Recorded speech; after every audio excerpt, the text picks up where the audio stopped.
Chapter 1. Avoid the approval trap for future happiness. Susie Moore did not have an easy upbringing, dealing with an abusive, alcoholic father, caring for her depressed mother, and growing up in a woman's shelter. You can understand why she moved halfway across the world to find happiness.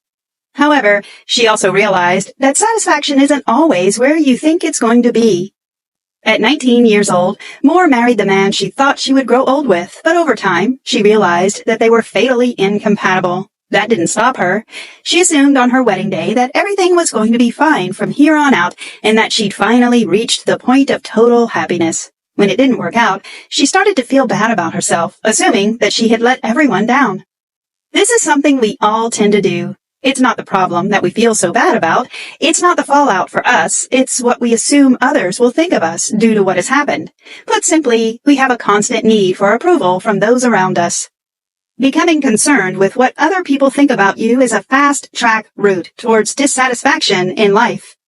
Stop checking your likes isn't about social media at all. It's a metaphor for the fact that we have all become utterly obsessed with external approval, as though that somehow increases our overall sense of self-worth. Most of the time, we don't even realize we're doing it, but the cost to our happiness is massive. You can make your own choices, and you simply need to recognize that the only approval you need is your own. Moore calls this the approval trap.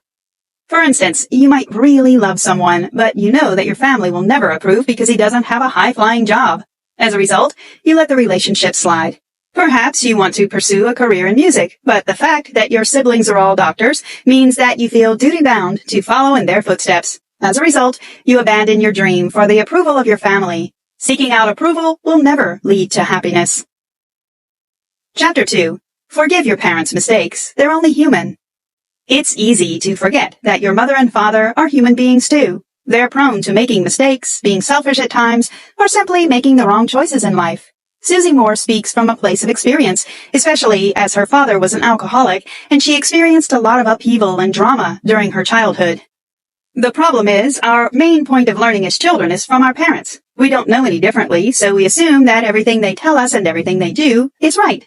It's only when we're older and we're able to look back and see things as they really are that we realize they're human, which means they're just as flawed as we are. However, the biggest issue is that whatever you were told or saw in your childhood follows you throughout your life. In many ways, this can cause self-limiting thoughts or behaviors. This does nothing but hold you back.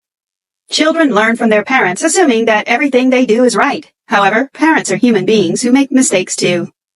The most important lesson to learn is that your parents can make mistakes and you can still love them despite all of that. While you learn from your parents, you still have the final say in what you choose, what you do, and what you believe in the end. You have free will, and you need to start challenging the things from your childhood that have held you back and updating them in the present day.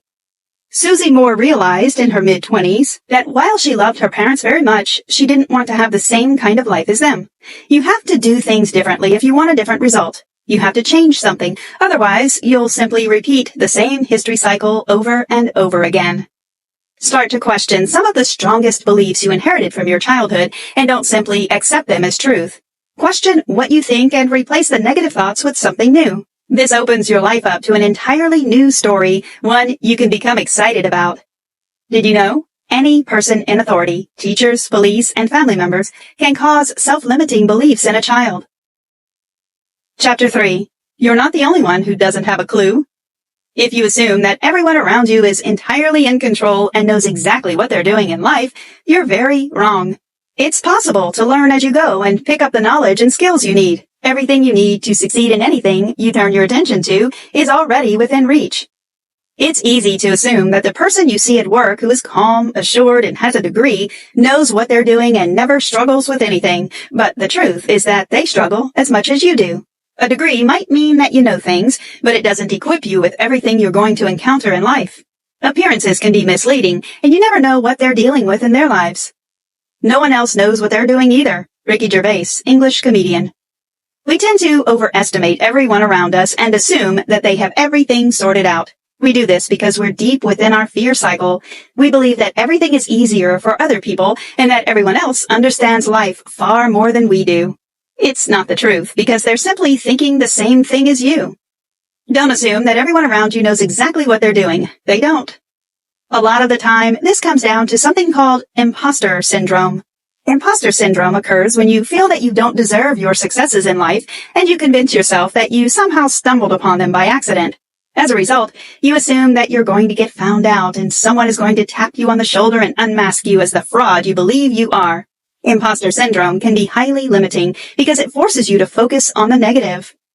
Imposter syndrome is a self-limiting behavior that causes you to question whether you deserve the success you've had in life. To overcome these problems, you need to start saying yes to things that you would usually refuse, and you need to embrace the idea of uncertainty. You never know where it might lead. Chapter 4. Harness the power of so what and understand what truly matters in life.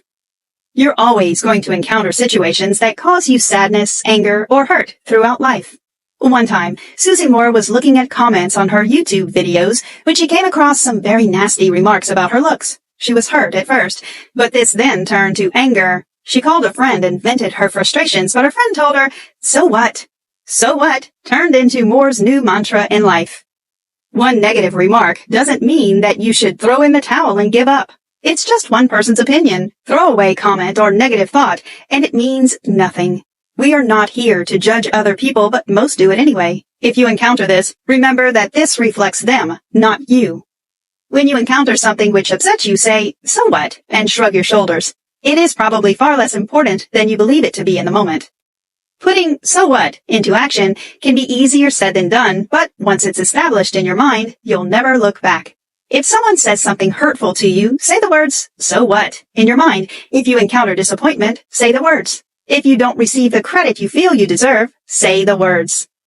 So what contains magic. It means we hold life lightly, and we ultimately come back to remembering what matters most. Susie Moore.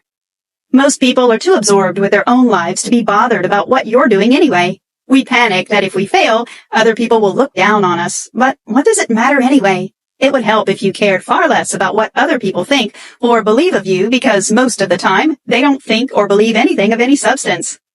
Susie Moore suggests sitting down and writing a small list of about 5 things that have gone wrong in your life. What happened? Did you manage to live afterward? Of course you did. When you think back, you'll probably remember feeling more worried about what other people would think about the failure than the actual outcome. Did you know?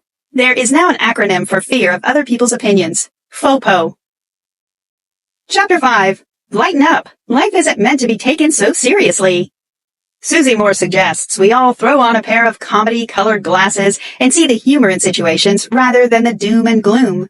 Life isn't meant to be a bumpy ride. It's not meant to be something we grit our teeth and endure.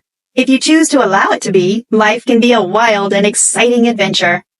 In the end, death will come to us all. Susie Moore likes to visit graveyards because it reminds her that everything in life is temporary and that nothing is set to stay. This can be an incredibly grounding and humbling thought, and it's something you can try for yourself.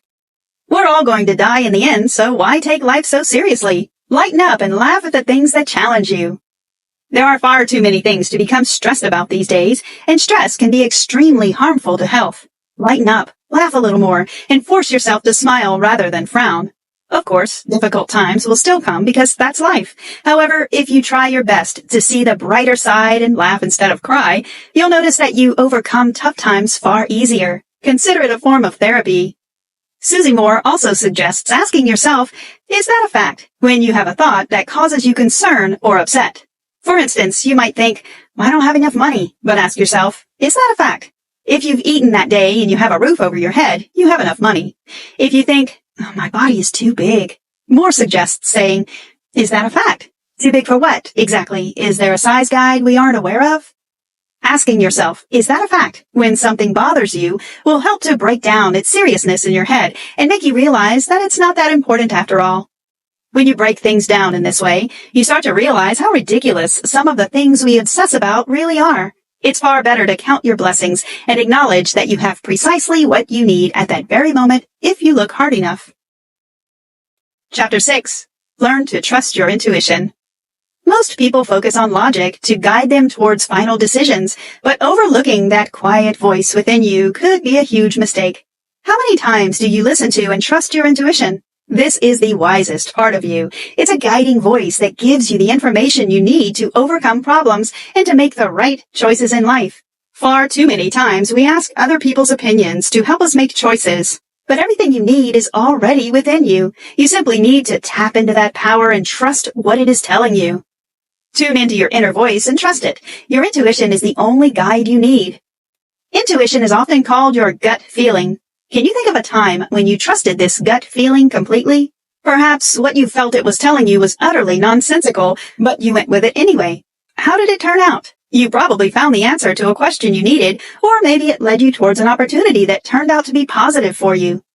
The problem is that intuition can't be seen, and we tend to distrust anything that we can't see with our eyes or feel with our hands.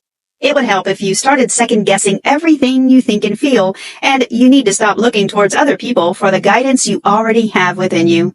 When you consistently ask other people what you should be doing, you'll end up doing what they want you to do and not what you want to do deep down. Asking other people what they think you should do means that you're living your life for them and not for yourself.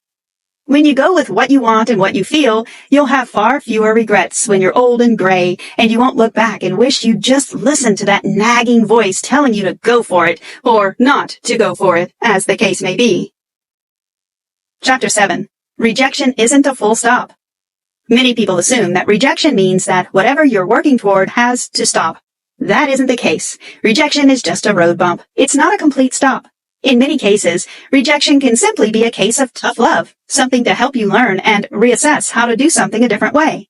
Changing your perception of so-called failure is key to helping you keep going towards the things you want in life. No one can make you feel inferior without your consent. Eleanor Roosevelt. Susie Moore suggests that you fall in love with rejection and understand that it's nothing more than an illusion. Even though she is a very successful writer and entrepreneur, Moore often receives rejections from editors. Rather than becoming upset and throwing in the towel, she's learned to laugh, shrug it off, and carry on. Rejection shouldn't stop you. It should spur you on to improve. Learn to see rejection as a learning curve. Ask yourself what you can learn from the experience and change for next time. A lot of the time, when you receive a rejection, it's not even about you at all. You can't know what's going on in someone's life at any one time. So how do you know why they have chosen to reject you or your work? Perhaps they're stressed out with work. Maybe someone in their family is sick, or maybe they're just tired, and rejecting your work is just the easiest option for them.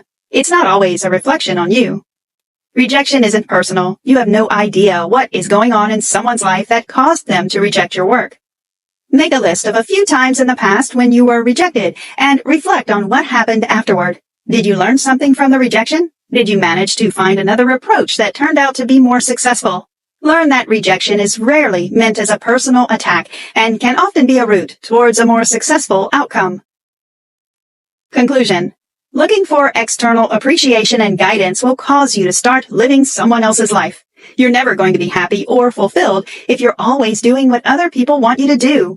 While it's normal to want people to be proud of you, you should work towards making yourself proud first and foremost. At the end of the day, you're born with yourself and you die with yourself. You owe it to yourself to be the very best you can be for you and you alone. Approval will not make you rich. It won't make you famous. It won't make you successful. And it certainly won't make you happy. Ultimately, you simply need to live your life in the way you want to and work on the things that bring you joy and fulfillment.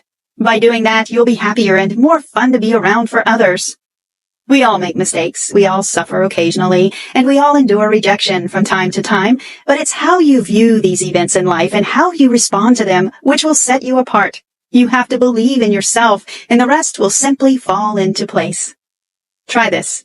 Make a list of 5 goals you want to achieve in the next 10 years and start putting a plan into place to achieve them. Look back on the rejections you've endured in life. What was the eventual outcome? Was it the end of everything? Of course not.